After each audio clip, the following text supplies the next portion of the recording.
That's what I want to talk about is your recent addition to the Ye 24 campaign. So Ye 24, formerly known as Kanye West, he's running for president in 2024. I don't know if he's made that public yet. What was your involvement in the Ye 24 campaign in those months? I was brought on to be part of the brainstorming sessions and to give ideas.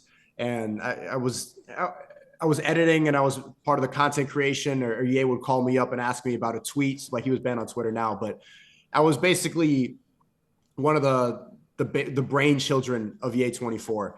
I've taken a step back from that because, you know, contractually there's just some problems that I can't speak about that much yet. But of course, like, I can't fully invest myself into a movement without being able to support myself. And obviously streaming and everything, what I do, my audience is here. So I have but I completely believe in his message. And of course, you see how controversy is a great way to stay relevant, right? Like saying something like, I love everybody, including Nazis and Jews, that's going to provoke a lot of people. But if you look at the key message, that's something that Jesus would want you to do, loving everybody. And it triggers, and when you take the clip out of context, which most people do, most people don't watch people don't have good attention spans anymore. That's just the nature of the internet. So you need to be able to utilize short form and also speak something of value and long form content. So you provoke people, you get people triggered, stuff like that. But if you watch the full length content for Tate, for Ye, even myself, if people think I'm a bad person, if you watch the long form content, I have a positive message, but people, they don't want to, they just want to scroll, and then believe whatever they're told. And for Kanye, like, he just doesn't articulate himself properly sometimes, so the message doesn't get across. Right. And we all, I think, inherently know that. He's a musician, he's an artist, so his words are not going to be as strict in what we're used to. Maybe because I fully understand him. I understand everything he talks about. When he says slavery is a choice, I get it. I understand why he's saying that.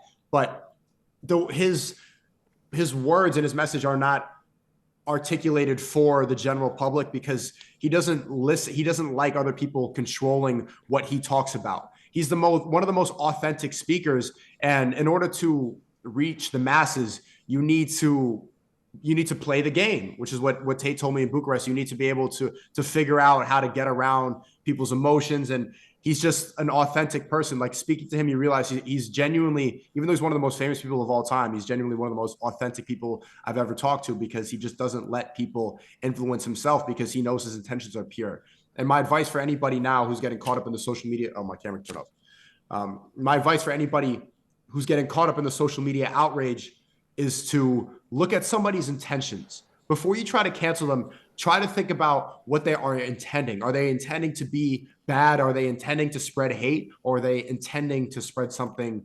Are they intending to spread love speech? I mean, it's all good to play the game, but do you think when you get to Ye's level, when you're a billionaire, he just doesn't care anymore? He doesn't care how he's going to be perceived by others, so he can just put out whatever message he wants or whatever he wants to state. We're big fans of his music. You know, I've grown up listening to Kanye, and he's always had intentions of running for president. But do you think he just got to a point where, I don't want to play the game, I want to flip the chessboard over and I can say whatever I want? Which is good.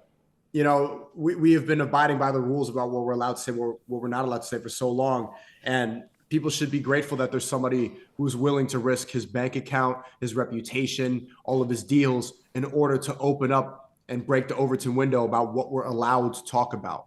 So yeah, there's, on one side, you need to play the game in order to get public support. And then Ye's is just like, fuck the game, I'm going to flip it over. You're completely right. Like you said, controversy can sometimes be good. I don't think there'd be many Australian outlets that would want to get SNEAKO on, but we happily welcome you on because we think, you know, conversations need to be happening. And we ourselves down here are considered controversial. I don't know why. What would your advice be for us if we're looking to head overseas, start making content? Because like you said, one of your best quotes, I think the way you ended the year was, I started off 2022 as with 1 million YouTube subscribers and a brokey. But I'm ending 2022 as a millionaire and banned off YouTube. Is that a mindset thing? Of course, it's a mindset. You can't back down. If you have something that you stand for and that you believe in, if you fully follow that and you never let the shaming tactics or the cancel culture get to you, then people are going to find your message and people are going to respect you more for really sticking to something, because people don't really stand for anything anymore. If you ask most content creators, if you ask the cancel culture people, what do you stand for? They don't know. I think a good question to ask yourself for anybody who's getting into this space is what exactly do you stand for? What is your actual philosophy? And everybody that I associate myself with, they have a clear philosophy. Like, yes, it's entertainment. Yes, I'm doing with the eyelashes, but there's a point behind it. I'm trying to, expose female delusion, which is funny. People think that I got banned for being a violent misogynist, but I got banned for cyberbullying for the Lee jokes. Like, yeah, you brought that up. That was cyberbullying. So my advice is to stand on what you stand on if you wholeheartedly believe it. And also the market right now, that there's a lack of masculine presence, and there's no leaders anymore. There's nobody. Everybody has folded and has given up to what they truly believed, because the cancel culture and the brainwashing is so strong. It happened to me, and I'm ashamed of that. Like, in the beginning of the pandemic, I put on a mask, stuff like that. I quarantined, and inherently, as soon as it started, I knew that this is all nonsense. I knew that they were going to do this to try to usher in vaccines, and in order to, so Big Pharma can make a lot of money. But I was with my girlfriend, who was extremely scared, and I gave up, and I started following that too. But I think the market that is necessary for masculine men to spread the truth. Going back to Kanye and Andrew Tate, you've obviously worked with both of them last year, and they're kind of following that same path, banned off social media. Andrew Tate's arrested. Kanye's talked about being arrested for some sort of tax fraud. In your opinion, Andrew Tate or Kanye West, who was more cancelled in 2022? That's a good question. They pretty equal. They took Andrew and Tristan Tate's payment processor. They were banned from Uber. But it was like publicly debanked, went from a billionaire, like lost his billionaire status. It's pretty equal. But the fact that Andrew and Tristan Tate are in jail right now, I think that's a different level of canceled. And one of the ideologies I followed in 2022 when I was streaming that helped red pill me was, if they censor it, it's true. The elites, they don't want you to know the truth. They want to spread lies in order to keep us controlled. So by extension, whoever is the most censored is spreading the most amount of truth. And that's how I found a lot of the people that I speak to regularly, like Nick Fuentes. They put him on a no-fly list. He's not able. He's 24 years old.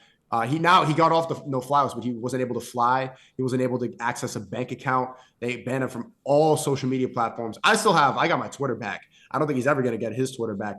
So yeah, I would think that Andrew and Tristan were more canceled for the fact that they're in jail right now and they're being investigated for trafficking. But Ye still close second. Do you think there is the kind of motion for change? Elon Musk being in here in Twitter, he's putting out the Twitter files. Do you think you on Rumble now? Do you think there's a wave of change coming, or it's gone in the other direction? Yeah, I'm optimistic about it. I think there's a change coming. But at the same time, I'm not optimistic about the future of the West. And I think Australia is not considered the West, but these countries that push degeneracy, I'm sure that you have the blue-haired feminists. I'm sure that you have woke people. Yeah, a lot of blue-haired here. Newtown, Sydney. Yeah, blue-haired, they, thems, gender-fluid people. So I'm optimistic about the future of people waking up. See, one of the truths that I had to sit with that really upset me, and it shouldn't have upset me, but I'm still learning, was that you can't win. Like we will never be able to beat the elites. We will never be able to beat the Matrix. They ultimately have all the power, all the control. They can kill you. They can silence you. They can ruin your reputation. They can separate you from your they can do whatever they want to do. So the only solution is to wake up as many people as possible and just try to enjoy life while it's still worth living. But I'm not optimistic about the West. What I am optimistic about is being able to wake up enough people.